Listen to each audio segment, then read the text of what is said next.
Here's for you. This first reader here, as you know, is here from Argentina.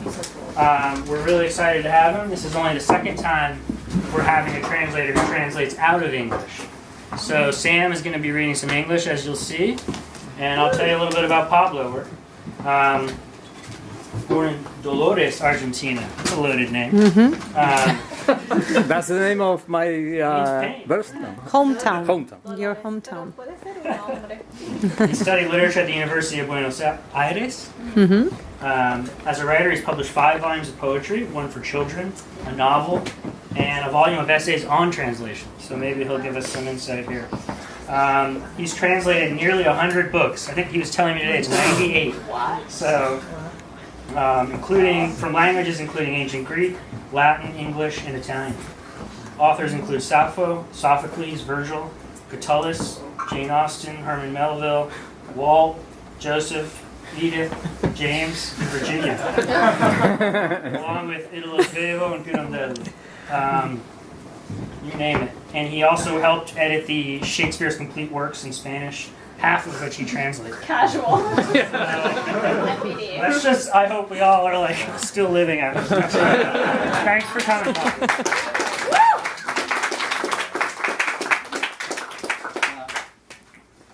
I hope you'll be sympathize with my lame English. That's why I have an English speaker to read my stuff in English. So I also would enjoy them because I would enjoy them so much in my own reading.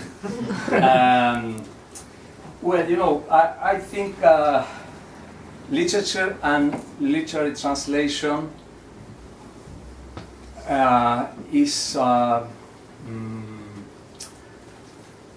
has much to do with what words do than what words mean. So in these few poems I chose to read here, I chose poems, ones that are very brief, so it's easier to do this English-Spanish, English-Spanish. And also that are, at least the first half are, or try to be funny, so that helps. And you know, all of them have something, even the more serious one that will come later, has something to do with the, I mean, they all have some linguistic or cultural peculiarities that are, you know, need some adaptation in the translation. You cannot translate like this only because of the meaning of the words. For instance, I hope I won't reveal anything important to any kid here present. We have an expression very common in Argentina. Los Reyes Magos son los padres. That would be in English. The Magi are the fathers, are our fathers. That doesn't mean anything here. Definitely not. Yeah, so the adaptation was something like by a colleague. Where is it?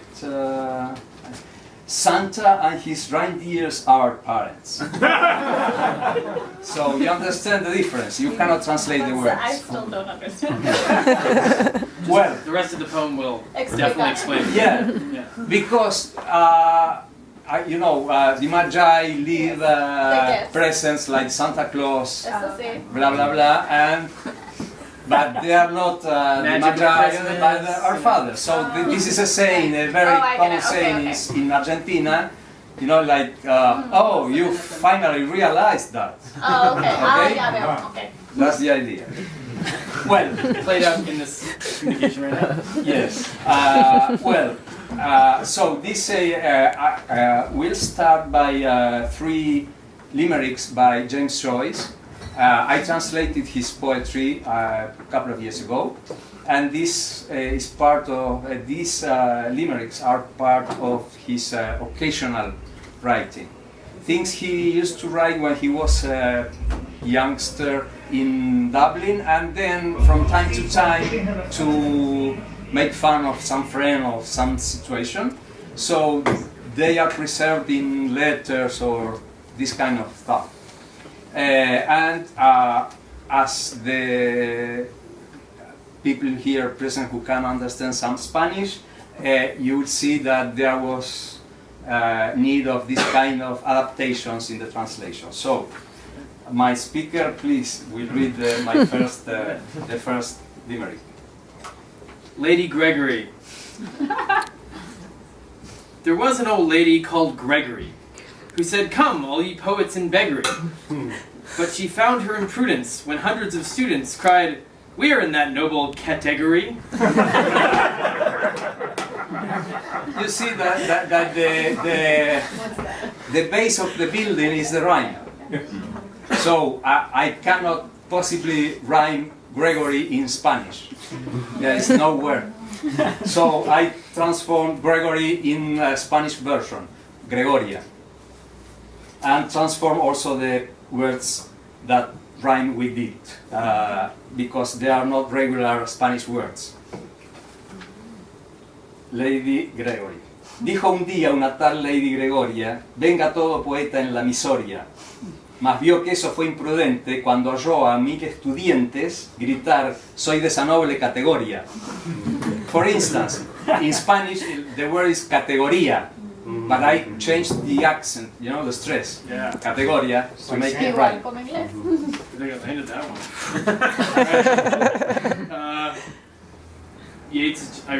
James is just like spinning somewhere right now, loving this.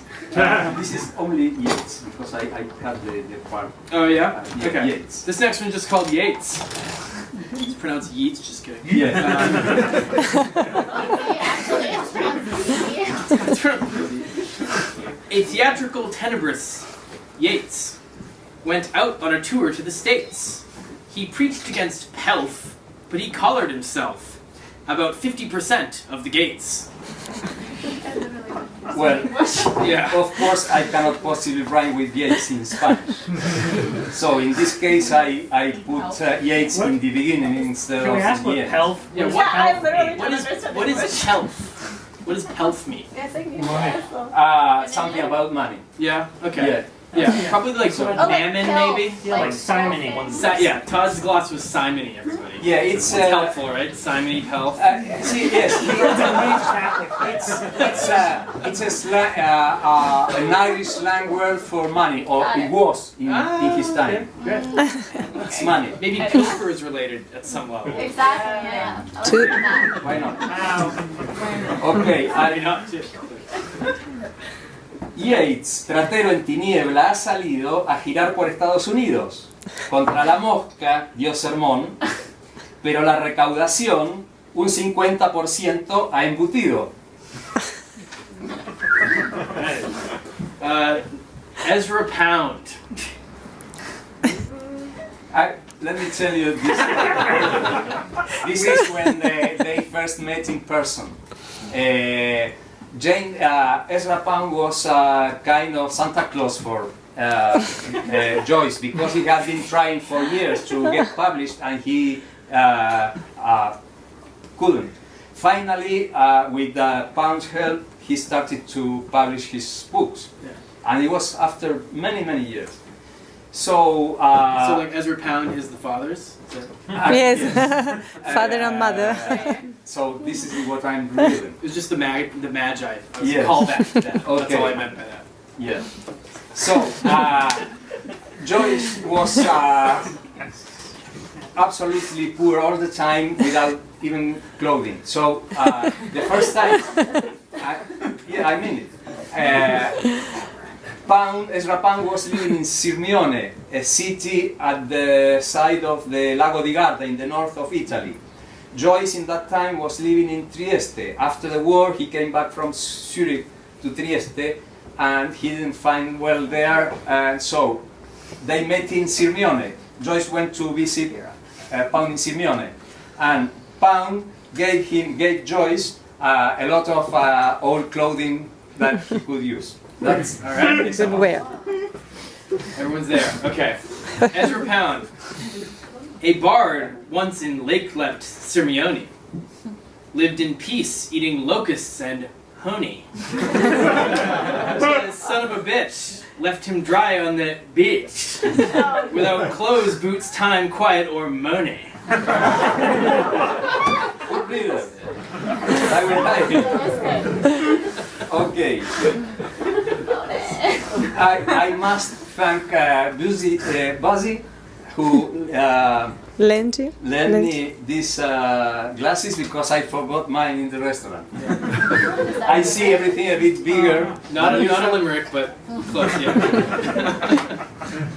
Un bardo junto al lago allá en Sirmione vivía en paz comiendo miel y ostrones, hasta que un bruto canalla lo dejó seco en la playa, de ropa, plata, paz ya no dispone.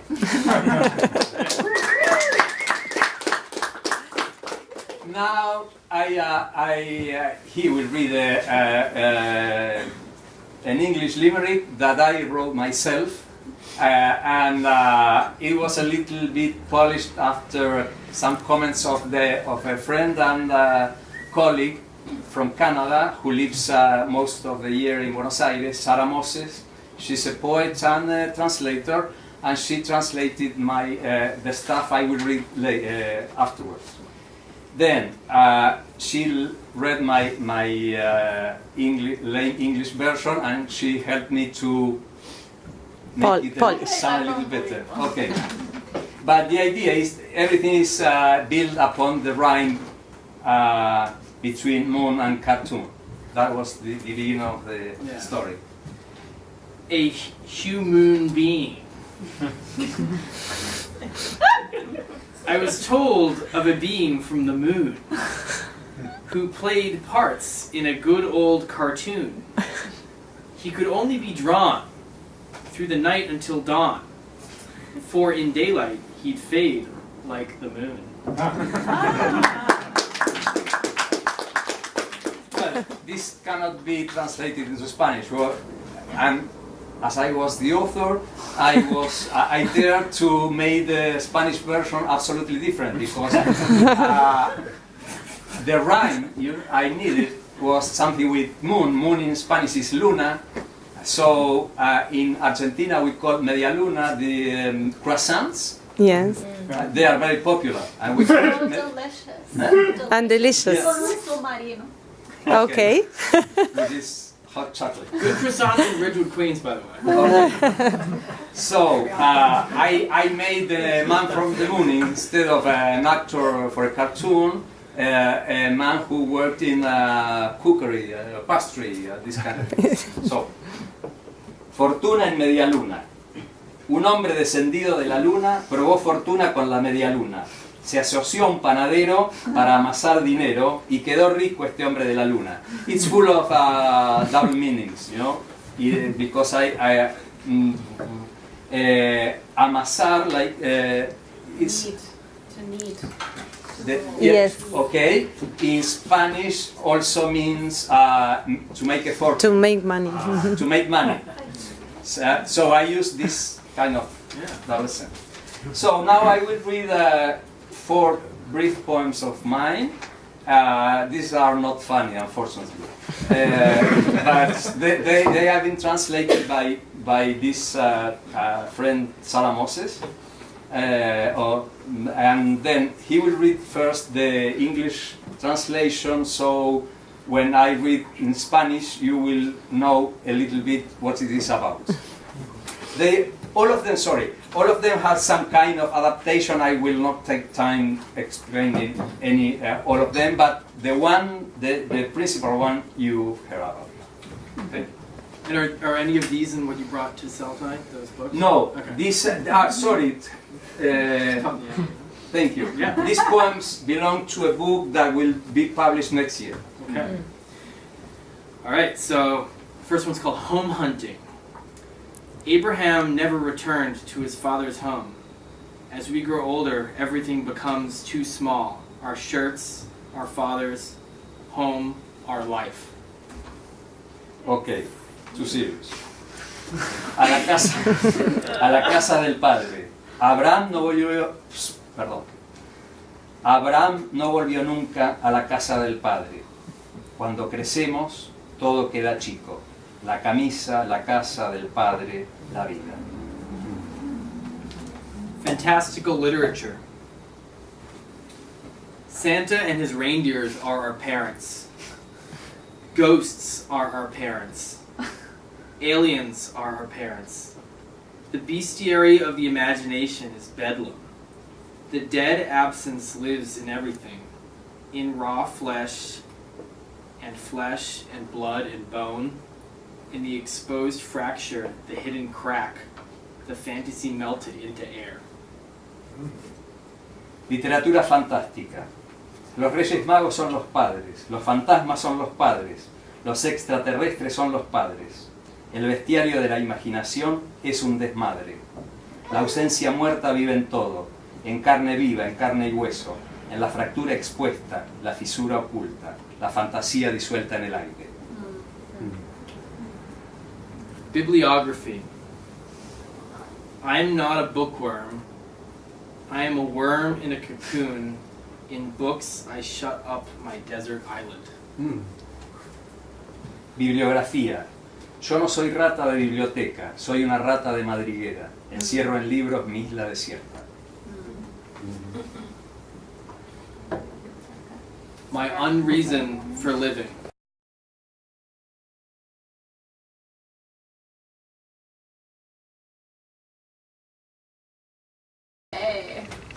Sailing around. There was an old man from New York who sailed round the world on a cork. When the waves grew too high, he just waved them goodbye, safely sailing his cork to New York. The next one's called New Fork. I once met an old man from New York who would eat all his food with a fork. Pork, potatoes, and peas, sugar, milk, soup, and teas, and much more with his marvelous fork.